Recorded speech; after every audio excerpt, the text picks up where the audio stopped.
as measures are slowly being lifted, and the fact that we have personal responsibility, that's also social consciousness, to wear masks in closed places, to be careful not to shake hands, to clean our hands, not to disperse the disease, the virus, so that we go back.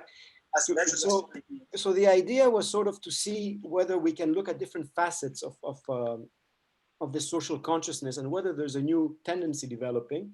And talking to Serdar, who, if you were not a speaker, would be co-chairing the session with me, we thought of maybe starting with CSR. And that's why we reached out to the three of you, Serdar Dindler as the president of CSR Turkey, an organization he founded in 2005. And but even though Serdar founded CSR Turkey in 2005 and has been actively involved also as a board member for a while with CSR Europe, is someone with long-standing experience in civil society, having contributed to the founding of about over 33 CSOs in Turkey proper.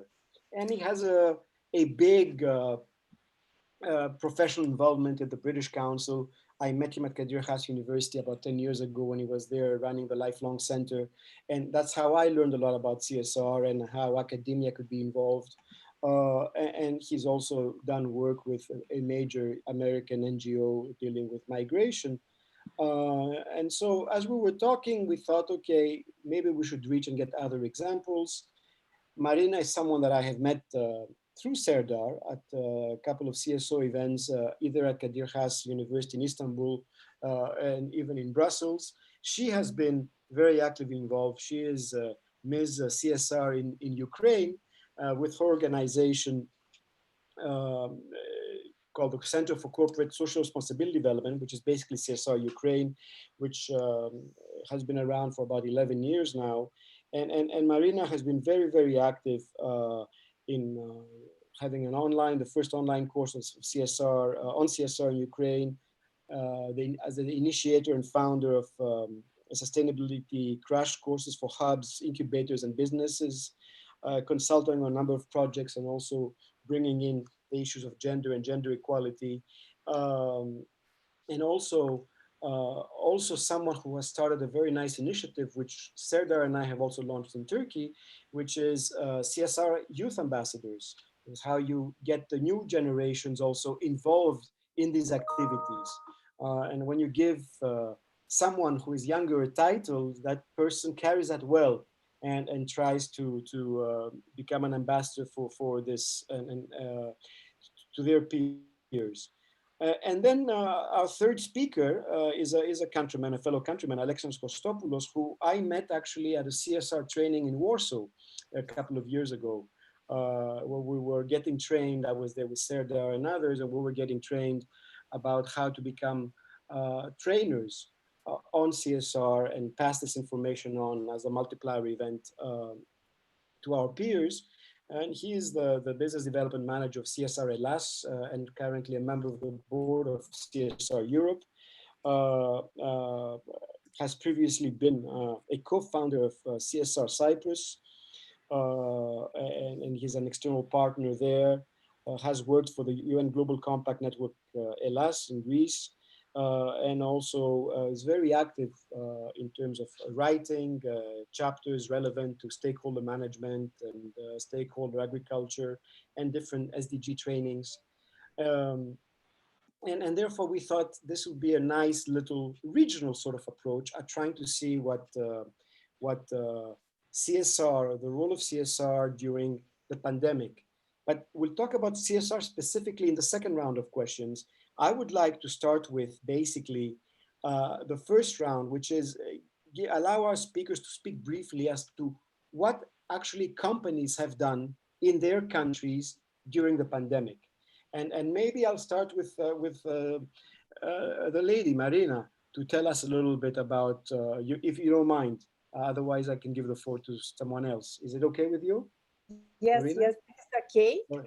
I can start, and hello everybody. I think it's a great initiative as usual, because Serdar and you, Dimitris, you always have great ideas and great projects, and I'm very happy to be here with you tonight. I have some presentations, so Alexandros inspired me to make the presentation, and I will share. Okay, could you allow me to share my screen? Yes, yes. Okay. Seren? Yeah, I will.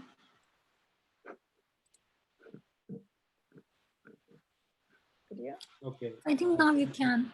I Now can you can. now. As a co-host, yes. Yes. So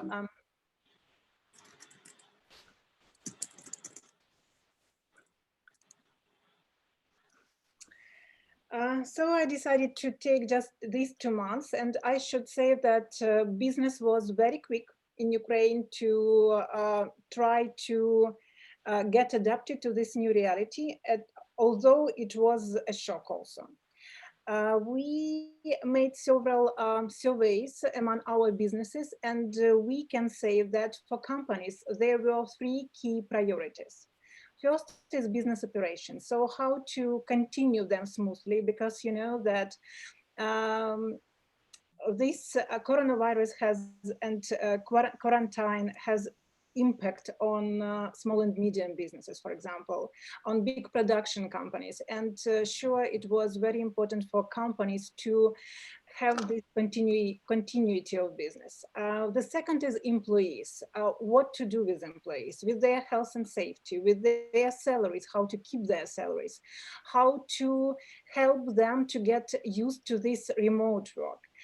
And the third priority was country, how to help to hospitals and doctors, how to make donations to different foundations which were in charge of, for example, vulnerable people. So these 3 key priorities for companies which we observed during these 2 months.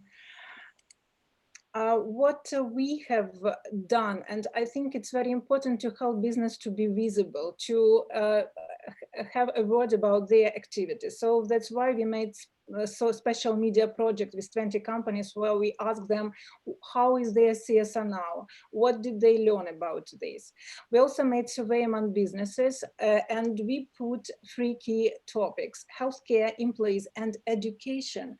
Because I think that when we are talking about healthcare, we see the impact now, we also should take care about education, because this impact is a kind of not which we can see now, but it will be in the long run. Because, for example, not every person, every kid, every child has access to, for example, remote education. Not every child has computer, etc., etc. And I think it's very important issue to think about. We started to continue to have our community, because it's very important for businesses to have this community, and we organized Sustainable Fridays with CSR Manager. We invited young people, and Dimitri, you talked about young people, and we decided to invite them and to collect best cases of companies' activities. And we also launched this initiative with hubs. And when we started to analyze what companies did, I think that it was very interesting that telecom companies, for example, they provide free mobile minutes for doctors. Also, a lot of activities of companies were focused on mental health of employees. For example, some of the companies organized Zoom kitchen, and throughout the day, every employee could go on the special link, and it was a kind of virtual coffee, because I think that we all suffer that we can't see this social interaction all of a sudden, because we usually try to because now we meet people with whom we work online, but the pleasant thing in the office when you face somebody, you meet somebody all of a sudden. psychologists started to work with employees, and sure, a big amount of money went to hospitals. For example, when we organized this network-A-THON for young people, our young people collected 320 cases of companies, what the companies did for hospitals, for employees, etc. And we calculated that these 320 companies invested $34 million in healthcare, in employees, but mostly healthcare. Mostly we talk about, for example, personal protective equipment and artificial lungs ventilation equipment. And but also we think about young people, and we asked companies what about their vacancies, for example. And here I think it's one of the key issues that number of vacancies decreased by 40%, and companies are still thinking about how to get adapted to remote work. And we see that, for example, 38% of internships are transferred to online mode, but it means that 62% of internships are stopped. What is good that 92% of companies continue trainings for employees. And what is interesting that young people like this remote work, and they access this at 8% out of 10. So in general, I could say that companies invested a lot amount of money in healthcare. They invested a lot of their resources in employees and in continuity of businesses, also including work with suppliers. Okay, very good, very interesting, very interesting.